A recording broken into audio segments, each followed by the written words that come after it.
Welcome! And today we'll dive into two separate confessions and their reactions. The first is a post from SNU 11156 titled, "My stepdad got in a fight to protect me and I feel different about him now." And the second is a post from Lurid Fox titled, "I kept the display tablets at Target instead of destroying them." Hi, this is Derek. I just put the Drama Llama, Fred, back in his pen so that I can do this quick video for you with some of the stuff that Fred found on Reddit earlier today. Oh boy, let's get ready for some confessions. SNU 11156 confessed. Sorry if this doesn't belong here. I don't have anyone else I can tell. I'm 19 and a guy. My mom married my stepdad when I was 14 and we've always gotten along. My dad died when I was 11 and to be honest I'm still working through the relationship we had.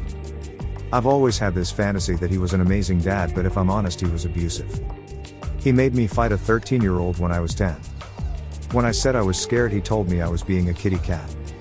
When I didn't win he was disappointed in me. When my mom married my stepdad we kept to ourselves at first, but he's honestly twice the man my dad was. It's hard to say that, but it's true. The one thing he said to me before he married my mom was that he'd never hurt us and always protect us. It's been 5 years and he's kept his promise. He's always been amazing to my mom and me, and I admit that he spoils me sometimes. He'll take care of my chores for me and gets me whatever I want even if I don't ask him for it. If he hears me talking about something he'll just get it for me. He always asks if I have enough money, and if I don't he'll transfer money into my checking account. We don't really talk about personal stuff, but he's always said I can talk to him about anything whenever I feel like it. Today we were at the store and some older guy accused me of giving him a dirty look while we were in the parking lot. I didn't know what he was talking about and told him I didn't even look at him, but he shoved me to the ground. My stepdad jumped in so fast that I didn't even see what happened. I heard him hit the guy, and when I got up the a-hole was on the ground looking scared and holding his nose. My stepdad was shouting at him in a scary voice, "You don't ever put your hands on him." He helped me up and the guy got back in his car and sped away. After that he didn't want me to leave his sights in the store. The whole way home he kept apologizing that he didn't step in earlier and telling me he never wanted me to see him fight. I've never even seen him get mad or raise his voice. It was scary, but it also made me feel so weird. I can't explain it, but it feels like I finally know how much he loves me.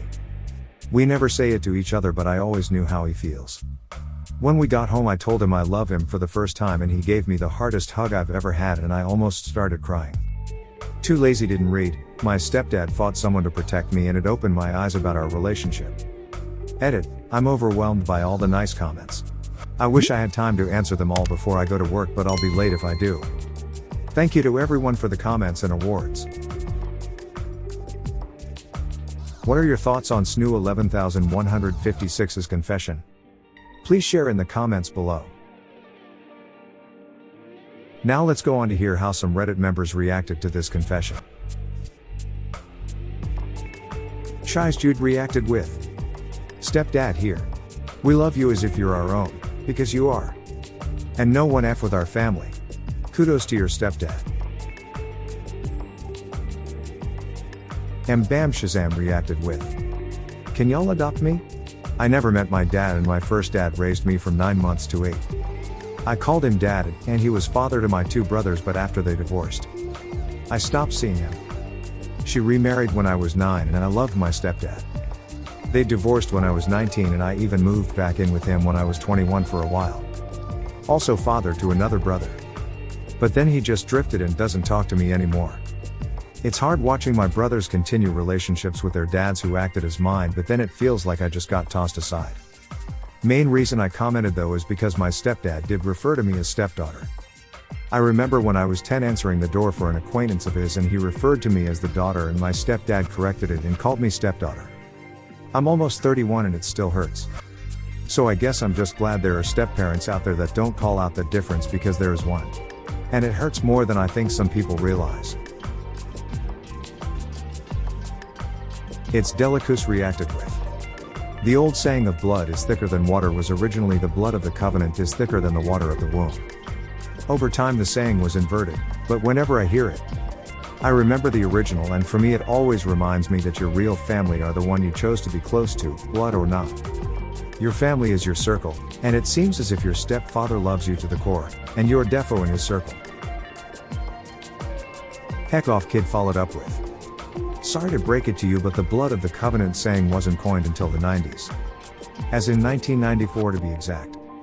The saying blood is thicker than water can be traced back to 1180 AD from a German phrase that translates to kin blood is not spoiled by water.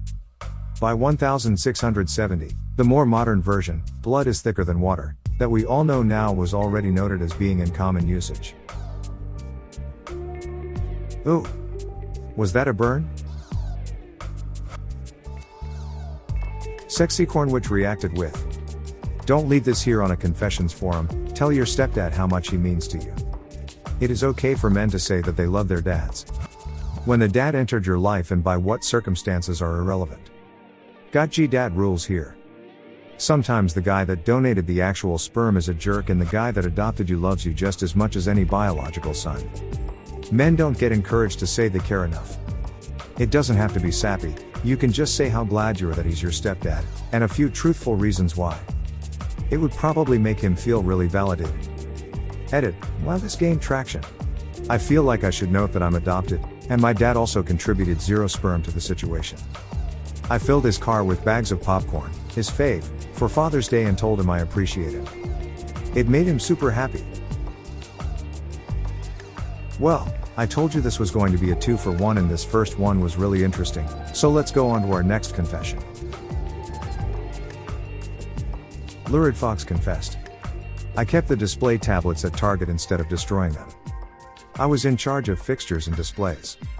When we changed over the display tablets, I had orders to destroy them. I took all 3 nice Samsung tablets home, wiped the demo software, and used them for myself and family. I also signed paperwork assuring that I disposed of them in the trash. What are your thoughts on Lurid Fox's confession? Please share in the comments below. Now let's go on to hear how some Reddit members reacted to this confession. Epic50 reacted with, "Why would they want you to destroy the tablets? Surely they could just format any sensitive data and repurpose it for something else." Ultra Tuna Man reacted with, "I worked at a burger place in high school. One night while closing up, a homeless dude comes by wanting to know if we were throwing anything out. We were. I hand him a stack of burger patties, a few buns, and any condiments he wants. Dude ate well that night. Next day the manager threatens to fire me because we are supposed to throw it out. Manager was my best friend's dad. So me and my friends all had jobs there if we wanted. But he didn't fire me. Later that night I fed the homeless dude again, and his buddy. When I left there my buddy carried on the tradition. I just hate throwing out that which is perfectly good for no genuine reason." Dirty CD 2011X3 reacted with, "Nice. I did something similar at my work recently.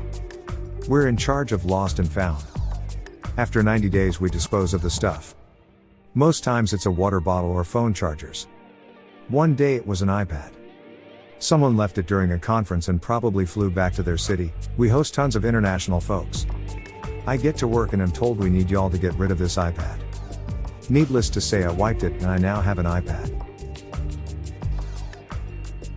PR Guitar Man reacted with, "I used to work at Suncoast and we'd be instructed to destroy stuff all the time. Electronics, movies, toys, so many good things smashed to pieces. There was also a camera in this room and a manager standing by to ensure the job got done. Good on you for being able to get away with that." Almost done with reacted with, "My girlfriend used to dumpster dive at our local mall. And she would find brand new clothes, socks, electronics, and little collectible things. It's crazy how wasteful some stores/brands can be." Red Bites followed up with, "But why? They're gonna be thrown away anyways."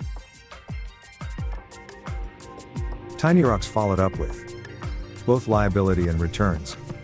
They do not want people to dumpster dive defects and try to return them for store credit with no receipt. Though most places will spray paint more valuable things. And if you hurt yourself in their dumpster, they might have to pay a settlement." Wale Lolly chimed in with, So cut off the tag and donate to Goodwill or Salvation Army or something. No tag equals no returns, no clothes in trash equals no people dumpster diving. Winston161984 followed up with, many stores do, my local Target donates all kinds of stuff to Goodwill. So does Walmart. Target used to donate it all to Salvation Army nationwide but stopped due to some backlash from a gay rights group in 2004. I was working for Target during the change, and we were told to tell customers that they had chosen a different charity. And was still working out the details, but they still believed Salvation Army was a worthwhile charity. But the new charity would have more reach and was a better fit, and a bunch of other lines. And finally, Malad responded with, they say liability, but that's not really the case. Having been part of policy discussions about this for multiple companies, the number one reason is always to discourage employee theft.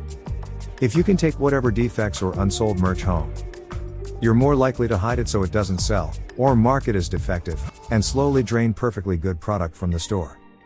Same goes for most fast food places, though some managers don't care. Well, there you have it. A perfectly great question answered by a bunch of fine and honorable citizens. Help support this channel by smashing the like and subscribe buttons. And hit that silly little bell as well to ensure you get the latest videos as they come out. Fred is always finding stuff for me to post regularly. So this is Derek signing off. Thanks for watching. Good grief, it sounds like Fred is out of his pen again. I think he found more drama for me to share with you. See you soon.